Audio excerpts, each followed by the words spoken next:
जय मसीह की। मेरा नाम है पास्टर राजेश केदारी। सबका इस वीडियो में स्वागत हो। यीशु मसीह आपको आपके फैमिली को आशीषित करे और सुरक्षित रखे। आज हम यीशु मसीह ने जो बलिदान दिया है क्रूस के ऊपर, उसके ऊपर आज हम गौर करने वाले हैं। और भाई बहनों, बहुत आवश्यक है कि इस बलिदान को हम सिर्फ एक दिन याद न करके हमें हर दिन याद करना है। यीशु मसीह का जो बलिदान है वो हमें हर दिन याद करना है। और उसके बाद 3 दिन के बाद जो यीशु मसीह का पुनरुत्थान हुआ है उसको भी हमें हर दिन जो है याद करना है। सिर्फ साल के एक दिन में याद नहीं करना है, मगर हर दिन हमें याद करना है। भाई बहनों, जब हम यीशु मसीह के बलिदान के ऊपर गौर करते हैं तो हमारा जीवन बदल जाता है। यदि आज आप बीमार हैं, यदि आप डॉक्टर ने कहा कि आप ज्यादा समय तक जी नहीं सकते, आपका जो कैंसर है वो कैंसर फैल चुका है, आपका जो किडनी है वो खराब हो चुकी है, आपका लीवर खराब हो चुका है, आपका हार्ट खराब हो चुका है, आप चल नहीं सकते हैं। भाई बहनों, आज मैं आपको बताना चाहता हूं यीशु मसीह की कृपा से, यदि आप यीशु मसीह ने जो बलिदान किया उसके ऊपर गौर करेंगे, यदि आप आपकी नजर क्रूस के ऊपर आपकी नजर रखेंगे, आपके जीवन में चमत्कार होगा। और जो भी बीमारियों से आप जा रहे हैं उस बीमारियों से आपको छुटकारा मिलेगा। इसलिए भाइयों बहनों, बहुत ही आवश्यक है कि हर दिन यीशु मसीह का जो बलिदान है उसके ऊपर गौर करना, क्योंकि ये जो बलिदान जो था वो हमारे लिए था। यीशु मसीह जो है उन्होंने कुछ अपराध नहीं किया था, उनमें कोई पाप नहीं था, उन्होंने कुछ गलत काम नहीं किया था, मगर सिर्फ हमारे लिए, हमारे पापों के कारण यीशु मसीह ने बलिदान दिया था। भाई, इसलिए यह संदेश को आप अंत तक देखना। और जो मसीह में नहीं है, जिनको मालूम नहीं है यीशु मसीह कौन है, उन्होंने कुछ यीशु मसीह के बारे में सुना होगा। आप जब चर्च से गुजरते रहेंगे तब आपने क्रॉस देखा होगा और उस क्रूस के ऊपर आपने यीशु मसीह को लटका हुआ देखा होगा। आपके मन में प्रश्न आया होगा कि यीशु मसीह को सब परमेश्वर मानते हैं, मगर क्यों यीशु मसीह वो दयनीय अवस्था में है? क्यों उन्होंने खुद की मदद नहीं की? क्यों वो क्रूस से नीचे नहीं आए? ये जो है ये प्रश्न आपके दिल में उठा होगा। अगर वो परमेश्वर है तो क्यों उन्होंने खुद को बचा नहीं है? अगर वो खुद को बचा नहीं सकते तो वो हमें कैसे बचाएंगे? ये आपके मन में प्रश्न उठा होगा।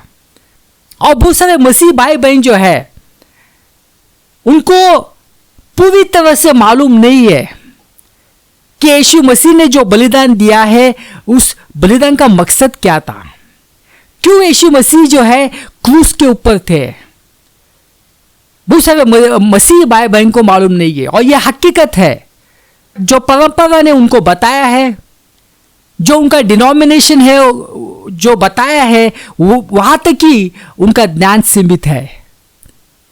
भाइयों बहनों, बहुत ही आवश्यक है कि यीशु मसीह क्रूस के ऊपर क्यों थे ये जानना हमारे लिए बहुत आवश्यक है। क्योंकि बाइबल कहता है यदि आप सत्य को जानोगे तो सत्य तुम्हें स्वतंत्र कर देगा, सब बीमारियों से स्वतंत्र कर देगा, सब शापों से स्वतंत्र कर देगा, सब पापों से स्वतंत्र कर देगा। तो भाई बहन, आइए पहले हम पढ़ते हैं। हम जाएंगे 1 पत्रस अध्याय 2:24 पढ़ते हैं कि यीशु मसीह क्रूस के ऊपर क्यों थे। क्या आप ही हमारे पापों को अपनी देह पर लिए हुए क्रूस पर चढ़ गया, जिससे हम पापों के लिए मर के धार्मिकता के लिए जीवन बिताए, उसी के मार खाने से तुम चंगे हुए। बाइबल ने यहां पे क्या कहा है कि यीशु मसीह ने हमारे सब पाप अपने देह पर ले लिए। यीशु मसीह ने जो शिक्षा हमें होनी चाहिए थी, जो पनिशमेंट हमें मिलना चाहिए था हमारे पापों के वजह से, वो सब पाप जो है यीशु मसीह ने खुद के देह पर ले लिए। उसने हमारे पापों के लिए सजा भोग ली। भाइयों बहनों, पाप जो है, पाप एक खतरनाक है। पाप आपको नरक की आग में डाल सकता है। पाप जो है ये आपका धरती का जीवन बर्बाद कर सकता है। ये आपका धरती का जीवन जो है वो कम कर सकता है, और उसके बाद वो आपको नरक की आग में डाल सकता है। और बाइबल कहता है कि नरक में पानी नहीं मिलता है, और वहां पे जो आग जो होती है वो कभी बुझती नहीं है। भाई बहनों, नरक जो है ये परमेश्वर ने इंसान के लिए बनाया नहीं था, ये बनाया था शैतान के लिए और उनके दूतों के लिए। मगर बहुत सारे लोग जो है वो खुद से ही नरक जाना चाहते हैं। वो ऐसे जीवन जी रहे कि वो खुद से ही नरक जाना चाहते हैं। भाई बहनों, पाप एक खतरनाक चीज है।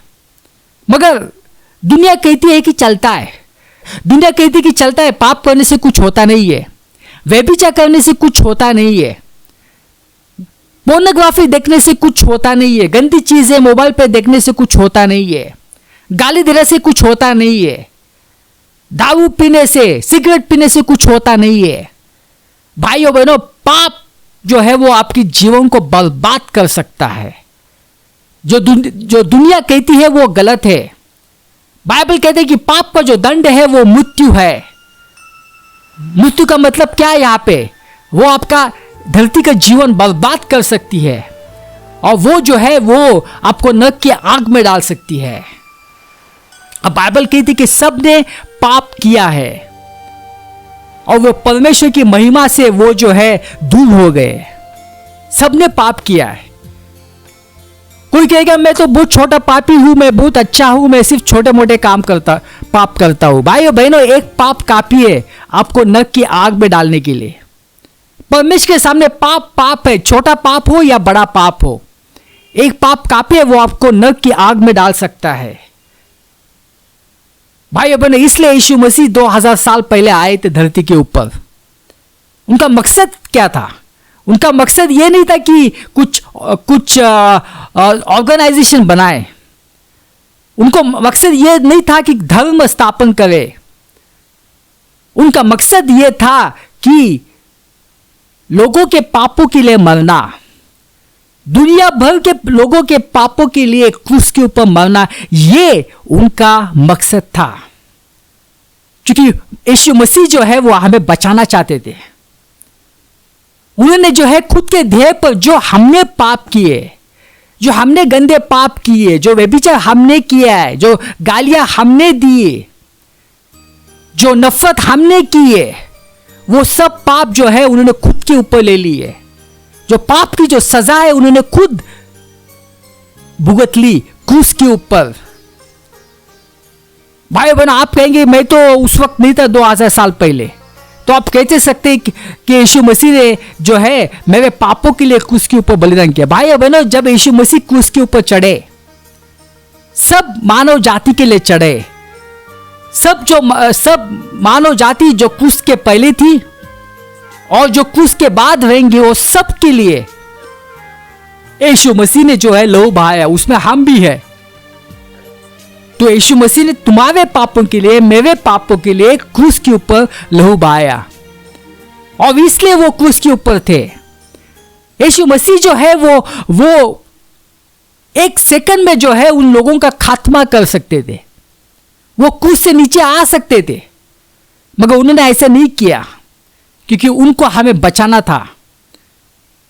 तो इसलिए यीशु मसीह जो है वो क्रूस के ऊपर उन्होंने अपना लहू बहाया। जो लहू जिसमें कोई पाप नहीं था वो बहाया, ताकि हमें जो है पाप की क्षमा मिले। और जब हम इसके ऊपर विश्वास करते हैं, हमें उद्धार मिलता है। यहां पे क्या लिखा है? उसके कोड़े खाने से तुम चंगे हुए। जो यीशु मसीह ने जो कोड़े खाए, जो यीशु मसीह ने जो कोड़े खाई, जो लोगों ने उनके मुंह के ऊपर थूका, जो लोगों ने उनको मारा, जानवर जैसा उनका हाल किया, वो सब हमारे लिए था। क्योंकि बाइबल कहते उसके कोड़े खाने से हम चंगे हो गए। वो आपके कैंसर के लिए उन्होंने कोड़े खाई है, आपके डायबिटिक के लिए यीशु मसीह ने कोड़े खाई है, आपके ब्लड प्रेशर के लिए कोड़े खाई है, आपके किडनी डिजीज के लिए कोड़े खाए, आपके हार्ट डिजीज के लिए कोड़े खाए, आप चंगे हो चुके हो। तो यीशु मसीह क्रूस के ऊपर थे हमारे पापों के लिए और हमारी बीमारियों के लिए। भाई बहनों, आज हम जो है, जैसे मैंने कहा कि हम यीशु मसीह के बलिदान के ऊपर गौर करने वाले हैं, और आज हम भजन संहिता 22 के ऊपर गौर करने वाले हैं। अभी भजन संहिता 22, ये जो भजन संहिता है, इसमें यीशु मसीह के सूली चढ़ाने की भविष्यवाणी है। जब यीशु मसीह क्रूस के ऊपर थे तो यीशु मसीह क्या महसूस कर रहे थे, क्या उनके अंदर चल रहा था, उसकी भविष्यवाणी जो है भजन संहिता 22 में है।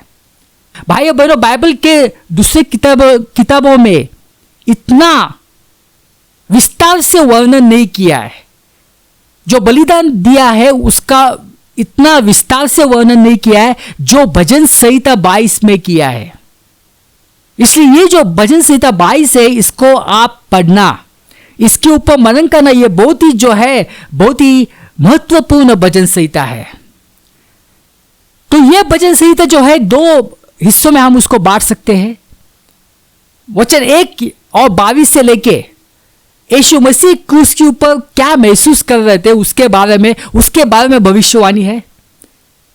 और 22 के बाद जो है यीशु मसीह का पुनरुत्थान, और उसके बाद जो यीशु मसीह को महिमा मिलने वाली है, जो उनका जो मिलेनियम किंगडम स्थापित होने वाला है, उसके बारे में बताया है। अभी भाई बहनों, ये जो भजन संहिता जो है वो तो क्या मरकुस, लूका, यूहन्ना के बाद लिखी नहीं गई है। ये लिखी गई है 1000 साल पहले, क्रूस के 1000 साल पहले ये भविष्यवाणी लिखी गई है। और जो भी बातें इसमें बताई है उसकी पूर्तता जो है हो गई है, वो भी हम पढ़ेंगे। इसलिए ये संदेश को आप जो है अंत तक देखना। आइए हम प्रार्थना करते। पिता परमेश्वर, धन्यवाद देते ये समय के लिए, और आज हम आपके क्रूस के ऊपर आज हम गौर करने वाले हैं। और जो भजन संहिता 22 में जो आपने जो बताया है कि यीशु मसीह के अंदर क्या चल रहा था जब वो क्रूस के ऊपर थे, उनको समझने के लिए पिता परमेश्वर हमें कृपा देना, ताकि उसको हम समझ सके। ये सब प्रार्थना यीशु मसीह के नाम से करता हूं, आमीन। हम जाएंगे भजन संहिता 22 वचन 1। मेरे परमेश्वर है, मेरे परमेश्वर, तूने मुझे क्यों छोड़ दिया है, या तो परमेश्वर तूने मुझे क्यों त्याग दिया है। अभी ये जो है ये भजन संहिता 22 का जो है पहला वचन है। अभी जब हम देखते हैं कि यीशु मसीह ने क्रूस के ऊपर क्या क्या कहा, ये बातें उसमें नजर आती है। आइए उसको हम पढ़ते। हम जाएंगे मत्ती अध्याय 27। फिर समूची धरती पर दोपहर से 3 बजे तक अंधेरा छाया रहा।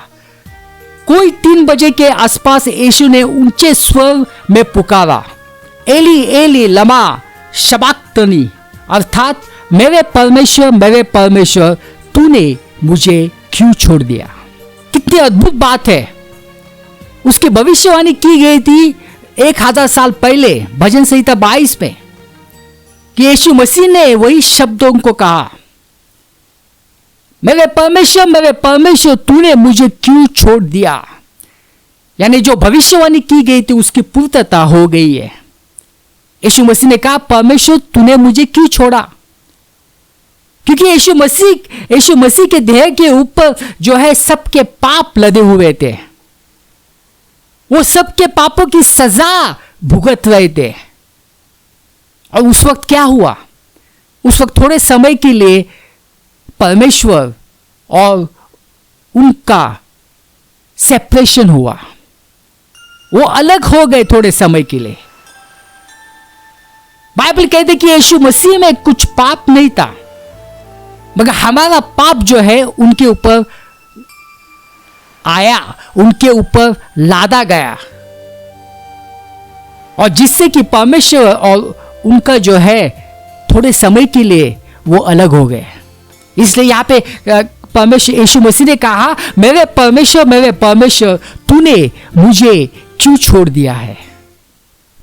भजन संहिता 22 वचन 6, परंतु मैं तो कीड़ा हूं, मनुष्य नहीं, मनुष्यों में मेरी नाम धराई है और लोगों में मेरा अपमान होता है।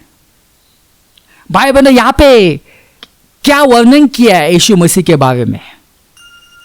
यहां पे क्या लिखा है? मैं तो कीड़ा हूं,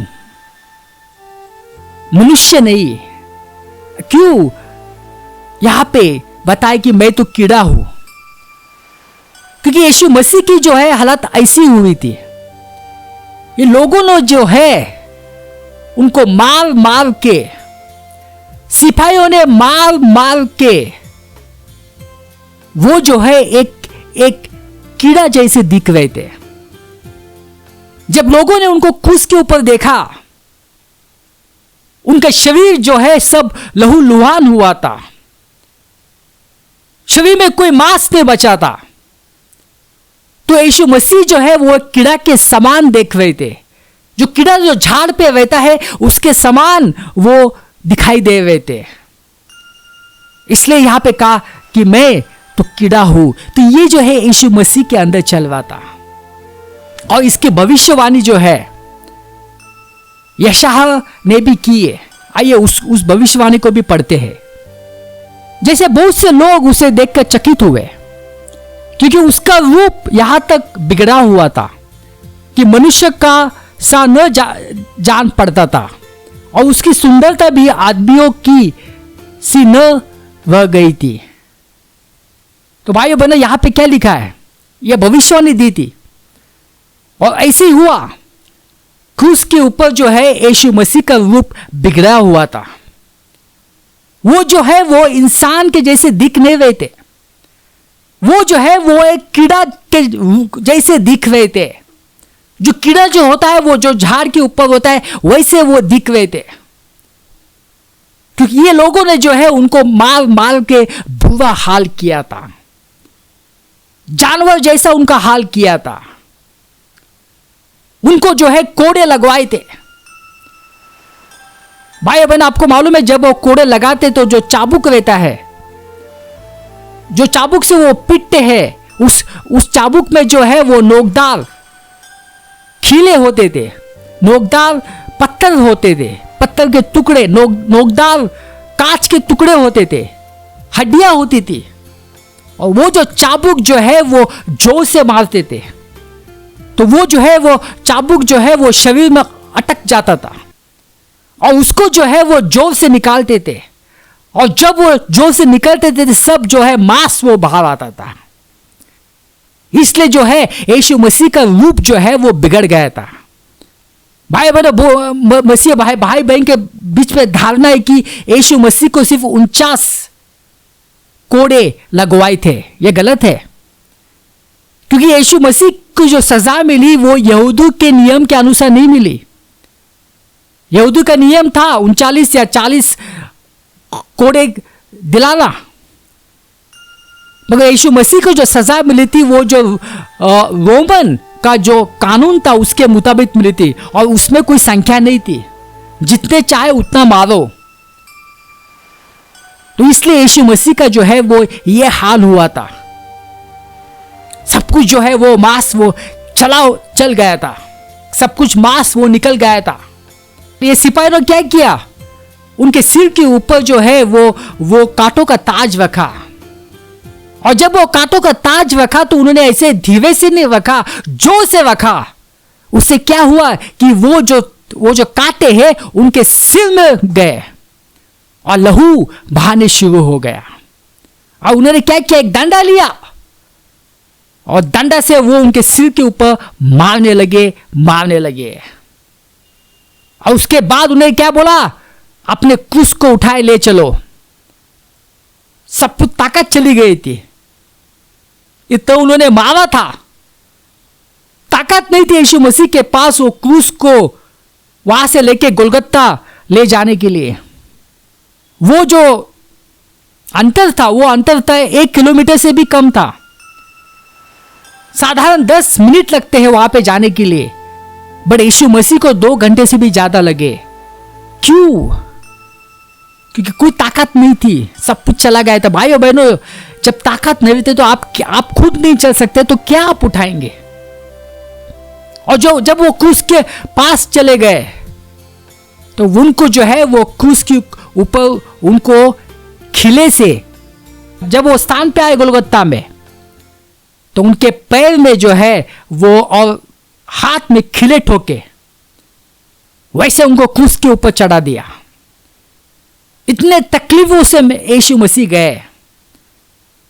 लोग उनकी चेष्टा कर रहे थे, गालियां दे रहे थे, मुंह पे थूक रहे थे, तो जो है यीशु मसीह जो है वो एक कीड़ा जैसे दिख रहे थे। यीशु मसीह ने हमारे लिए दोहरी सजा उन्होंने भुगती, क्योंकि जो अपराधी होता उसको सिर्फ एक सजा मिलती थी, उसको सिर्फ कोड़ों से पिटवाया जाता या तो उसको सूली के ऊपर चढ़ाया जाता, मगर उन्होंने यीशु को कोड़े भी लगवाए और क्रूस के ऊपर भी चढ़ाया। दोहरी जो है सजा यीशु मसीह ने हमारे लिए भुगती, हमारे पापों के लिए, हमारे बीमारियों के लिए। इसलिए बाइबल कहता है कि उसके कोड़े खाने से तुम चंगे हुए हो। भाई बहनों, जो हिब्रू शब्द है कीड़ा के लिए वो है टावला। अभी टावला का 2 मतलब है। टावला का एक मतलब है कीड़ा और दूसरा मतलब है स्कारलेट क्रिम्सन। तो ये जो कीड़ा का जो उन्होंने बताया है भजन संहिता 22, ये जो कीड़ा जो है उसको कहा जाता है स्कारलेट वर्म, यानी लाल कीड़ा। अभी ये लाल कलर और जो कीड़ा है उसका संबंध क्या? उसका संबंध यह है कि इस कीड़ा से जो है वो लाल कलर की जो डाई होती है वो बनती है। अभी ये जो कीड़ा जो होता है वो झाड़ के ऊपर चिटक जाता है और जब वो चिकटता है तो झाड़ के ऊपर जो है वो लाल रंग का जो दाग है वो छोड़ जाता है। वैसे यीशु मसीह का हुआ। जब वो क्रूस के ऊपर थे तो क्रूस जो है उनके लहू से जो है लहू लुहान हुआ था। क्रूस के ऊपर लाल, क्रूस के ऊपर सब जगह खून था। इसलिए जो है यहां पे यीशु मसीह को कीड़ा की उपमा दी है। आइए आगे पढ़ते। जो भी मुझे देखता है मेरी हंसी उड़ाता है, वे अपना सिर हिलाते हैं और अपने ओठ बिचकाते हैं। वे मुझसे कहते हैं कि अपनी रक्षा के लिए तू यहोवा को पुकार ही सकता है, वो तुझको बचा लेगा। यदि तू उसका इतना भाता है तो निश्चय ही वह तुझको बचा लेगा। तो भाई बहनों, यहाँ पे क्या हो रहा है? जो भविष्यवाणी दी थी वैसे ही हुआ। लोग जो है यीशु मसीह की मजाक उड़ा रहे थे, वो हंस रहे थे। तू बहुत परमेश्वर के बारे में प्रचार करता था कि तू परमेश्वर का पुत्र है। अगर तू परमेश्वर का पुत्र है तो परमेश्वर तुझे बचाएगा। वो उसकी मजाक उड़ाने लगे। आइए हम अभी मत्ती में जाते हैं और हम देखते कि लोग क्या कह रहे थे उसके बारे में। मत्ती 27, ये तो इज़राइल का राजा है। आप क्रूस से उतर आए तो हम उस पर विश्वास करें। उसने परमेश्वर का भरोसा रखा है। यदि वह इसको चाहता है तो अब इसे छुड़ा ले, क्योंकि इसने ही कहा था कि मैं परमेश्वर का पुत्र हूं। तो भाइयों बहनों, जो भजन संहिता 22 में जो भविष्यवाणी की ही कि ऐसे लोग जो है वो मजाक उड़ाएंगे, तो देखो यहाँ पे जो है मत्ती 27 में हमने देखे लोगों ने ऐसे ही किया। यीशु मसीह का मजाक उड़ाया। अरे तू तो परमेश्वर का पुत्र है तो परमेश्वर आएगा तुझे छुड़ाने के लिए। वो उसकी चेष्टा करने लगे। और जब तू आएगा क्रूस के नीचे तब हम तेरा विश्वास करेंगे। भजन संहिता 12, मैं उन लोगों से घिरा हूं जो शक्तिशाली सांडों जैसे मुझे घेरे हुए हैं। वे उन सिंहों जैसे हैं जो किसी जंतु को चिर रहे हो और धाड़ते हो, और उनके मुख विकराल खुले हुए हो। यहां पे क्या लिखा है? मैं उन लोगों से घिरा हूं जो शक्तिशाली सांड जैसे है। भाइयों बहनों, यीशु मसीह जब क्रूस के ऊपर थे तो बहुत सारे लोग, जो यहूदी लोगों के जो महायाजक है, जो शास्त्री लोग हैं, जो रोमन सरकार के जो सिपाही थे, उनके जो अफसर थे, वो सब वहां पे थे। ये सब जो है वो शक्तिशाली सांड जैसे थे, और ये सब जो है एक सिंह के जैसे थे, जो अपना जबड़ा ऊपर रख करके बैठा है अपने शिकार को खाने के लिए। तो वो ये लोग जो है, ये लोग सब बैठे थे देखने के लिए कि यीशु कब मर जाता है। उनका मकसद था कि यीशु को मरा हुआ देखना। उनको मकसद था कि यीशु मर जाए इस पीड़ा से, इसलिए वो वहां पे थे। वो मजाक उड़ा रहे थे। यीशु मसीह तकलीफों से जा रहे थे, मगर वो मजाक उड़ा रहे थे। उनको लगा कि अभी यीशु मसीह मरने के बाद सब कुछ खत्म हो जाएगा। लोग जो है वो यीशु मसीह को भूल जाएंगे और पहले जैसे सब कुछ चलता रहेगा। हमें टोकने वाला कोई नहीं रहेगा। मगर उनको मालूम नहीं था कि वो चैप्टर जो है वो बंद नहीं हुआ, वो सुनी क्रूस के दिन शुरू हो गया है, जो अभी तक चल रहा है। 2000 साल हो गए, और हर दिन जो है नए विश्वासी जो है वो यीशु मसीह के ऊपर विश्वास कर रहे हैं। उनको सोचा सब कुछ खत्म हो गया, यीशु मसीह को मार के। वो खत्म नहीं हुआ, तभी से शुरू हुआ है। हालेलुया। वचन 14, मेरी शक्ति धरती पर बिखरे जल से लुप्त हो गई है, मेरी हड्डियां जो है वो अलग हो गई है। क्या लिखा है? सब कुछ चला गए थे, सब शक्ति जो है, यहां पे लिखा है धरती पर बिखरे जल सी लुप्त हो गई है। सब शक्ति चली गई है, क्योंकि लोगों ने उनको कोड़ों से मारा, चाबुक से मारा। और एक सिपाही ने नहीं मारा, बहुत सारे सिपाही थे। उस सिपाही ने जो यीशु मसीह को जो है चाबुक से मारा, एक जानवर जैसा बर्ताव किया। सिर के ऊपर जो है वो कांटों का ताज रखा, जिससे कि जो है सिर से सब लहू आ गया। सिर के ऊपर डंडे मारे, मुंह के ऊपर उन्होंने थूका। यीशु मसीह को वो क्रूस जो है वो खुद लेके जाना पड़ा। और जब वो उस जगह आ गए तो उन्होंने उनके पैर पर और उनके हाथ पे खिले ठोके। सब शक्ति चली गई थी यीशु मसीह की। जब वो क्रूस के ऊपर थे, वो एक कीड़ा जैसे दिख रहे थे। यहां पे क्या लिखा है कि मेरी हड्डियां अलग हो गई है। भाई बहनों, यीशु मसीह की हड्डियां क्यों अलग हो गई? क्योंकि जब यीशु मसीह के क्रूस के ऊपर चढ़ाया था, देखो पैर के ऊपर खिले ठोके थे, हाथ के ऊपर खिले ठोके थे, और वही सपोर्ट था।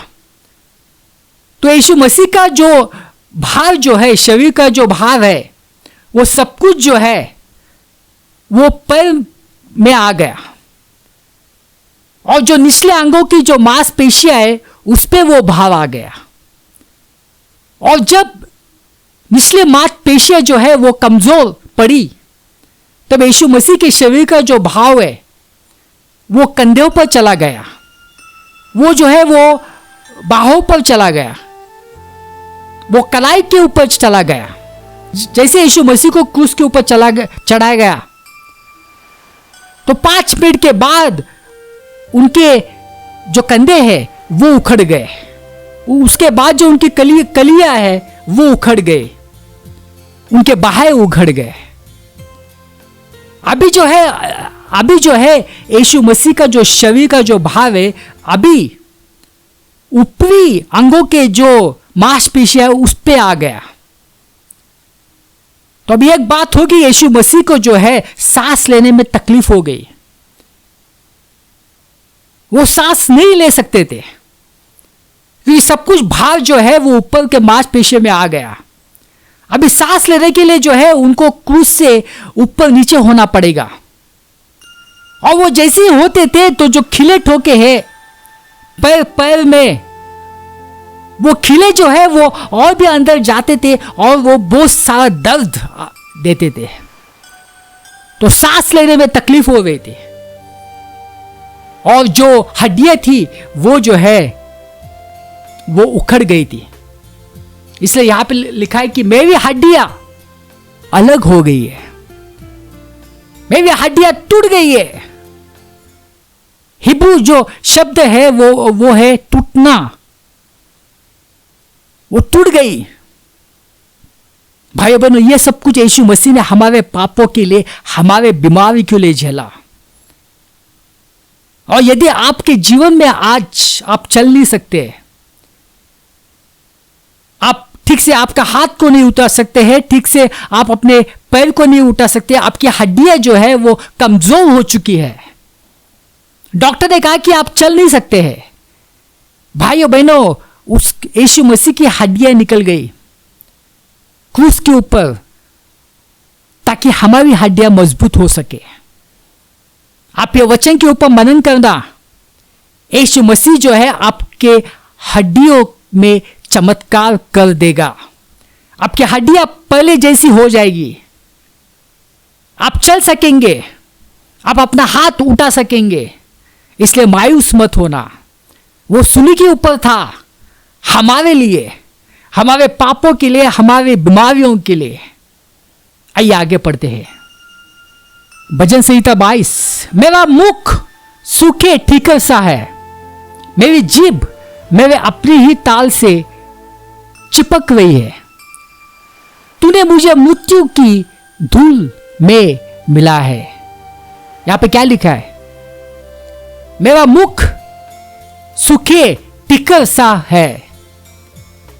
यीशु मसीह का बहुत प्यास लगी थी। देखो, ठिकर का मतलब क्या होता है? ठिकर का मतलब यह होता है कि जो बर्तन जो टूटा हुआ है, जो मिट्टी का बर्तन है वो टूटा है और किधर तो भी पड़ा है, जब उसे आप देखते हैं अभी वो बर्तन में पानी नहीं रह सकता है, इस वजह से वो सूख जाता है। वैसे ही जो है यीशु मसीह की अवस्था हुई थी। यीशु मसीह जो है 15 घंटे पहले सिर्फ यीशु मसीह ने कुछ खाया था और पिया था। यीशु मसीह ने प्रभु बोझ लिया, वो फसह का पर्व का बोझ था। और उसके बाद यीशु मसीह की गिरफ्तारी हो गई और उसके बाद यीशु मसीह ने कुछ खाया नहीं और कुछ पिया नहीं। अब इसके बारे में नए नियम में लिखा है, वो पढ़ते। यूहन्ना 19:28 में कहा है, मैं प्यासा हूं। भाई बहनों, क्या कहा है यीशु मसीह ने? मैं प्यासा हूं। मगर यीशु मसीह ने कुछ पिया नहीं। ये जो सिपाही थे उसको कुछ दे रहे थे, यीशु मसीह ने पिया नहीं वो, क्योंकि मत्ती 26 में कहा है, मैं तुमसे कहता हूं कि दाख का यह रस उस दिन तक कभी न पीऊंगा जब तक तुम्हारे साथ अपने पिता के राज्य में नया न पीऊं। तो भाई बहने, यीशु मसीह जो है वो प्यासे थे क्रूस के ऊपर, पानी नहीं पिया था, मगर इसके बावजूद इतनी तकलीफों से वो गए।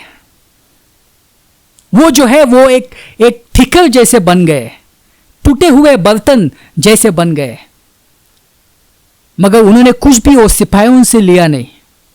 आइए आगे पढ़ते। वचन 16। मैं चारों तरफ कुत्तों से घिर हूं, दुष्ट जनों के उन समूह ने मुझे फंसाया है। उन्होंने मेरे हाथों और पैरों को सिंह के समान भेदा है। यहां पे क्या लिखा है? यीशु मसीह ने कहा, मैं जो हूं चारों तरफ से जो है मैं कुत्तों से घिरा हूं और उन समूह से घिरा हूं जिन्होंने मुझे फंसाया। यीशु मसीह में कुछ पाप नहीं था, यीशु मसीह ने कुछ अपराध नहीं किया था, तो भी यीशु मसीह जो है वो शिक्षा भुगत रहे थे। बड़े बड़े लोग जो है वो सब क्रूस के आजू बाजू खड़े थे, वो खड़े थे वो देखने के लिए कि यीशु मसीह मर जाए। और यहां पे लिखा है कि वो एक सिंह के समान थे। और जैसे सिंह जो होता है वह कैसा अपने शिकार को फाड़ता है, तो वैसे ये लोगों ने जो है उन्होंने उसके हाथ के ऊपर और जो पांव है, पांव में खिले ठोके। भाइयों बहनों, ये भजन संहिता 22 में जैसे मैंने कहा है कि जो वर्णन किया है यीशु मसीह क्या सोच रहे थे जब वो क्रूस के ऊपर थे, आपको दूसरे अध्याय में नहीं मिलेगा। आप इसको पढ़ना, बाद में मनन करना, और जो भी भविष्यवाणी की गई थी वो सब आप देखते कि उसकी पूर्तता हो गई जब यीशु मसीह क्रूस के ऊपर थे। आइए आगे पढ़ते, वचन 17। मुझको अपनी हड्डियां दिखाई देती है, ये लोग मुझे घूर रहे हैं, ये मुझको हानि पहुंचाने को ताकते रहते हैं। यहां पे क्या लिखा है? मुझको अपनी हड्डियां दिखाई देती है। भाई बहनों, यहां पे यीशु मसीह कह रहे हैं मुझको अपनी हड्डियां दिखाई देती है। क्यों? क्योंकि उस हड्डियों के ऊपर कुछ मांस नहीं था। ये जो लोग थे, जानवर जैसे लोग, ये लोगों ने जो है यीशु मसीह का मांस को निकाला था, एक सिंह के जैसे। इसलिए यीशु मसीह ने कहा कि मेरी हड्डियां दिखाई देती है। भाइयों, जैसे मैंने कहा कि यीशु मसीह को जो है वो दोहरी सजा से जाना पड़ा, उनको कोड़े खाने पड़े, उसके बाद क्रूस के ऊपर जाना पड़ा। और सिर्फ उनको 39 कोड़े नहीं मिले, उनको उससे ज्यादा मिले, क्योंकि उनको जो सजा मिली है वो रोमन कानून के मुताबिक मिले है, यहूदी कानून के मुताबिक नहीं। यहूदी कानून में होता है 39 या 40, किसी को मारना है तो 40 फटके दिए जाते थे। तो आइए हम देखते हैं कि रोमन का जो सजा थी उसके नियम क्या थे। पहली जो सजा थी उसको कहा जाता है फस्टिगेटियो। इसका मतलब ये जो था ये छोटे अपराधियों के लिए था, और सिर्फ एक सिपाही उसको मारता था और उसको जो है समझ दी जाती थी बाद में ऐसा मत करना। दूसरी है फ्लैजिलेटियो। इसमें क्या होता था, जो आदमी वो अपराध वापस कर रहा है उसके लिए वो सजा होती थी। और तीसरी जो होती थी उसको कहा था वर्बिटियो। वर्बिटियो जो होती है वो सबसे अधिक खतरनाक सजा है, और उसमें जो फटके मारे जाते हैं उसमें कुछ नंबर नहीं होते थे, कितने भी। और वो जो है एक से ज्यादा सिपाहियों से मारे जाते थे। तो यीशु मसीह की जो सजा मिली वो मिली है वर्बिटो, क्योंकि एक से ज्यादा सिपाही ने यीशु मसीह को कोड़े मारे। अब यहां पे मालूम नहीं कितने फटके दिए, क्योंकि कितने भी फटके आप दे सकते हैं। और जैसे मैंने आपको बताया कि वो जो चाबुक था उसमें जो है नोकदार, कांच के टुकड़े, पत्थर के टुकड़े, हड्डियों के टुकड़े वो होते थे, जोर से मारते थे और फिर बाद में उसको जोर से बाहर निकालते थे, उसके साथ सब कुछ मांस बाहर आता था। इसलिए यहां पे क्या लिखा है, यीशु मसीह के मैं अपनी हड्डियों को गिन सकता हूं, मैं अपने हड्डियों को देख सकता हूं। भाई बहनों, ये सब कुछ यीशु मसीह ने हमारे लिए किया है, हमारे पापों के लिए किया है, हमारे बीमारियों के लिए किया है। वो एक कीड़ा जैसे दिख रहे थे, इतना उनका रूप बिगड़ चुका था, हमारे लिए, हमारे पापों के लिए। वे मेरे कपड़े आपस में बांट रहे हैं, वे मेरे वस्तुओं के लिए वे पासे फेंक रहे हैं। यीशु मसीह के कपड़ों को भी नहीं छोड़ा उन्होंने। आइए अभी देखते हैं कि इसके भविष्यवाणी की पूर्तता कैसे होगी। अभी हम नए नियम में जाके और पढ़ेंगे मत्ती 27। आइए हम पढ़ते नए नियम में, वे मेरे कपड़े आपस में बांट रहे हैं।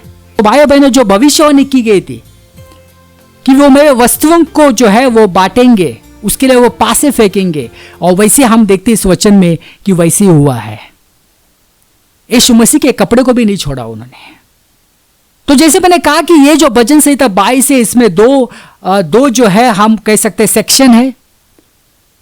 एक वचन से लेकर 22 तक यीशु मसीह के क्रूस के ऊपर की जो भविष्यवाणी दी गई है, जो हमने अभी पढ़ी, यीशु मसीह क्या महसूस कर रहे थे उसके बारे में बताया है। और वचन 22 से लेकर अंत तक जो है वो यीशु मसीह का पुनरुत्थान और उसके बाद यीशु मसीह की जो महिमा होने वाली है, जो मिलेनियम किंगडम है, उसके बारे में सब कुछ भविष्यवाणी की गई। आइए हम पढ़ते हैं।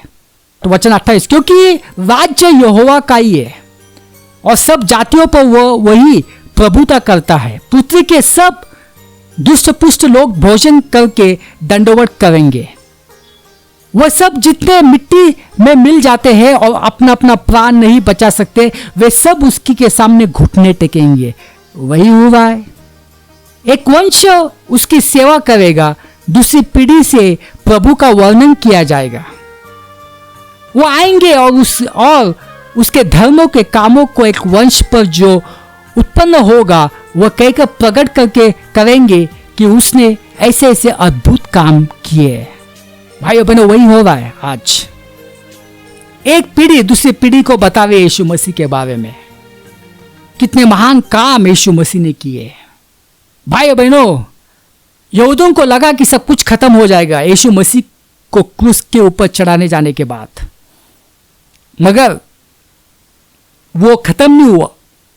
वो उस दिन शुरू हो गया है। वो चल रहा है